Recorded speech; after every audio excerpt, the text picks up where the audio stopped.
Life does not break you with what happens. It breaks you with how you react. A storm outside can drown a city, but the storm inside you can drown your soul. Think back to the last time you lost control. Maybe it was in traffic, a horn blaring behind you, someone cutting you off. Your pulse rose, your hands clenched, words rushed to the tip of your tongue. It was not the traffic that chained you. It was your reaction that became your prison.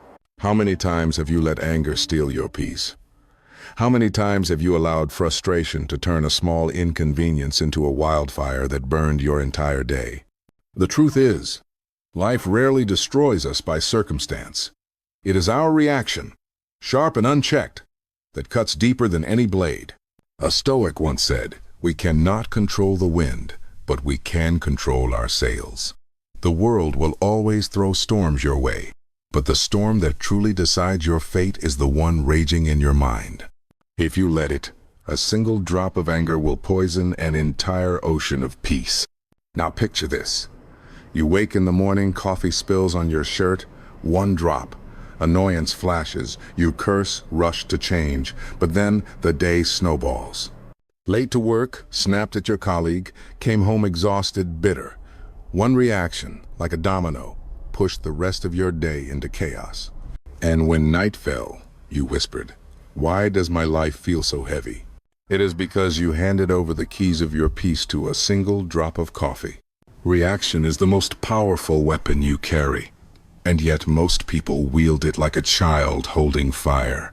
They burn themselves, they burn others, and they wonder why only ashes remain. Pause for a moment. Ask yourself, how many battles in your life were never real battles, but fires you lit with your own reaction?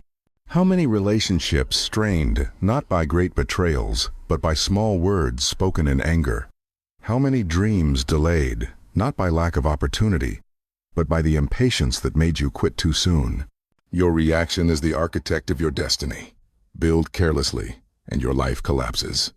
Build wisely, and storms may come, but your foundation will stand. There is a warrior inside every human being, but most are fighting the wrong battle. They are fighting traffic, fighting emails, fighting people who disagree with them. But the true battle has never been outside. It has always been the war against your own impulse to react. Imagine a man walking through the marketplace long ago. Someone insults him, spits near his feet. The crowd waits for a fight. His blood heats, his fists tighten.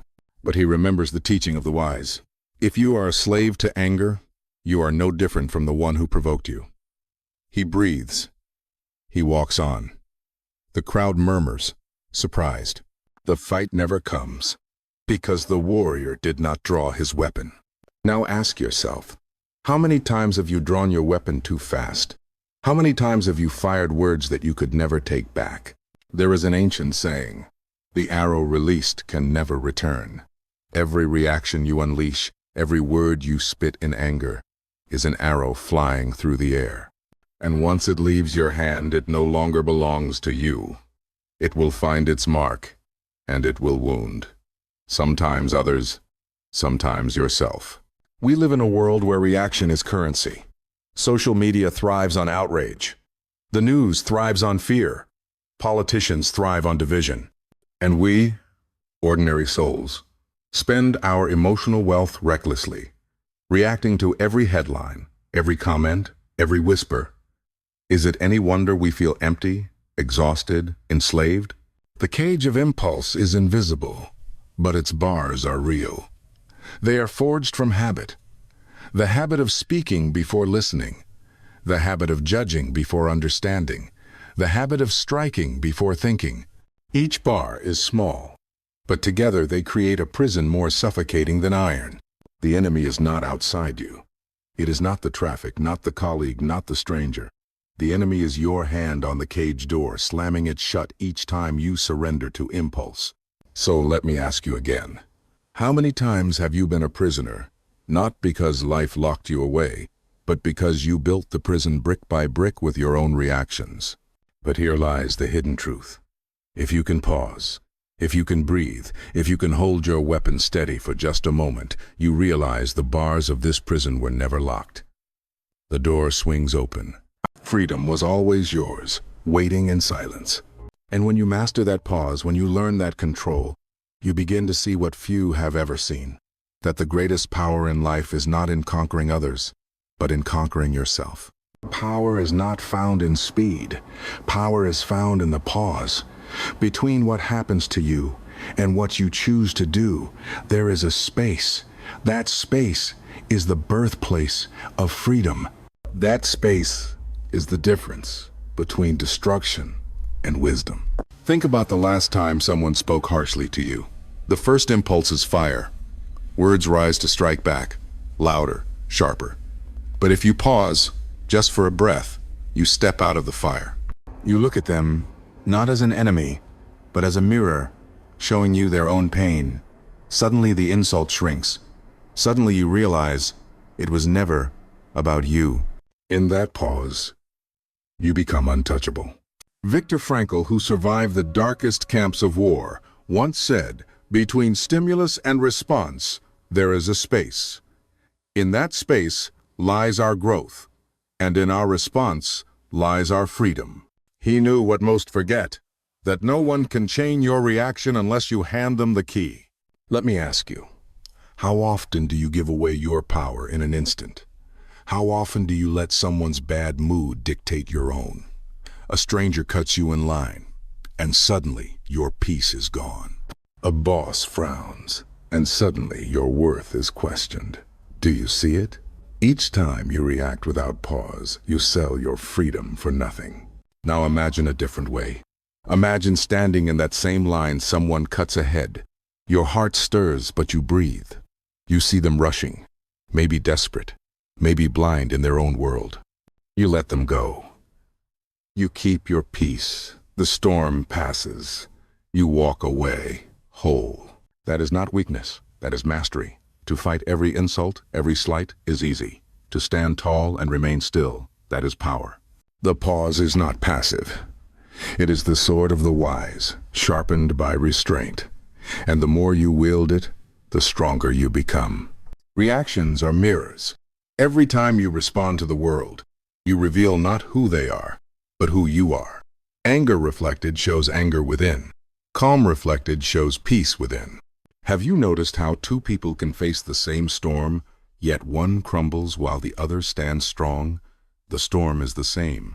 The difference is the mirror inside. Picture this. Two men stand in the rain. One curses, shivers, demands the sky to change. The other lifts his face, breathes, lets the drops wash over him. The rain does not change, but their worlds are galaxies apart.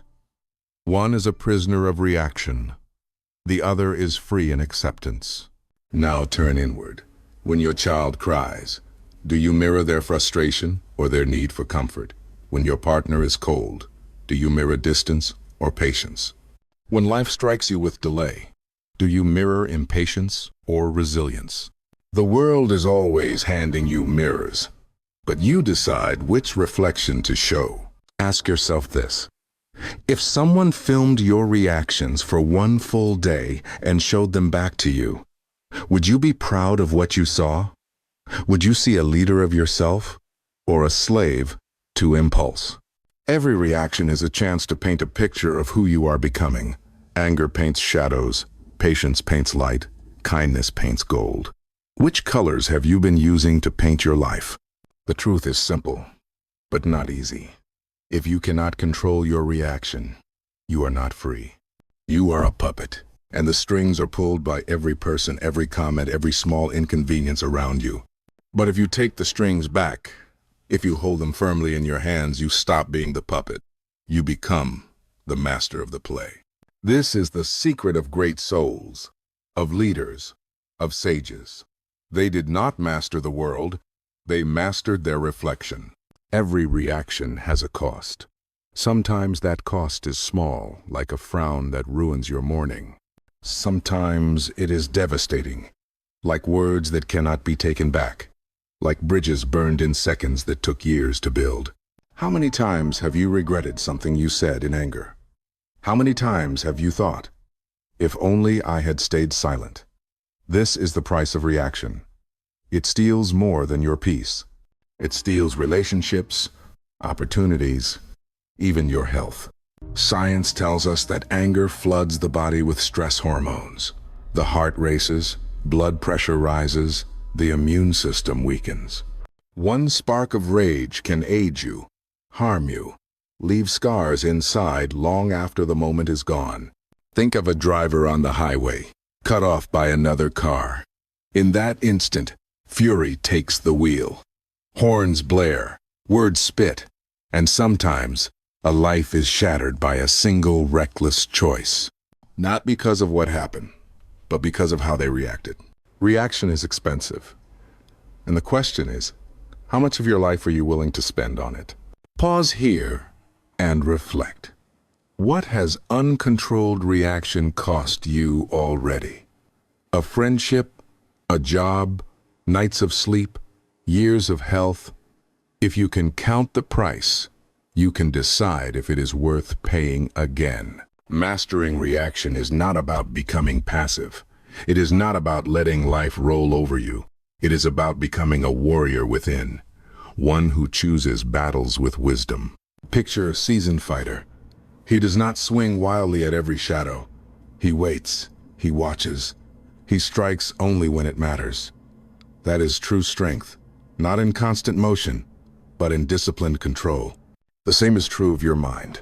To react to everything is to waste your energy on noise. To master reaction is to channel your strength toward what truly matters. Ask yourself this: are you fighting battles worth fighting?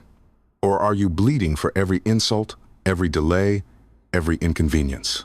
The warrior within knows that silence can be sharper than any sword. The warrior within knows that walking away can be the greatest act of courage. The warrior within knows that peace is not surrender, it is victory. So when life tests you, when anger claws at your chest, when fear whispers in your ear, ask yourself, what would the warrior within do? React in rage or respond with mastery? Every pause, every moment of restraint, every calm breath is training. You are not weak for choosing it. You are building an inner fortress brick by brick until nothing outside can shake you. And when you stand in that strength, you will see it. The storm can rage, the world can burn, but you remain still, unshaken, untouchable. There is a secret weapon hidden in plain sight. It is not speed. It is not force. It is the pause. When you pause, you break the chain. You interrupt the automatic storm of thought and emotion. In those few seconds, the grip of reaction loosens and choice returns. Think of it like standing on the edge of a cliff. One step without pause, and you fall. But if you stop, if you breathe, the path widens, the danger fades. That pause saves you. The Stoics spoke of it as a gap, the space between stimulus and response. In that gap lies your freedom. Ask yourself, how often have you given away that freedom? How many times have you jumped without pausing, only to crash in regret? Start small. The next time anger rises, count to 3 before you speak. The next time fear rushes in, take one deep breath before you move. These small pauses are not weakness. They are strength training for the mind. And over time, those moments of pause weave together into something greater. They form a shield, a life lived not in reaction, but in response. Imagine this. You are calm when others rage. You are steady when others shake. You respond instead of react. This is mastery. But the journey does not end here.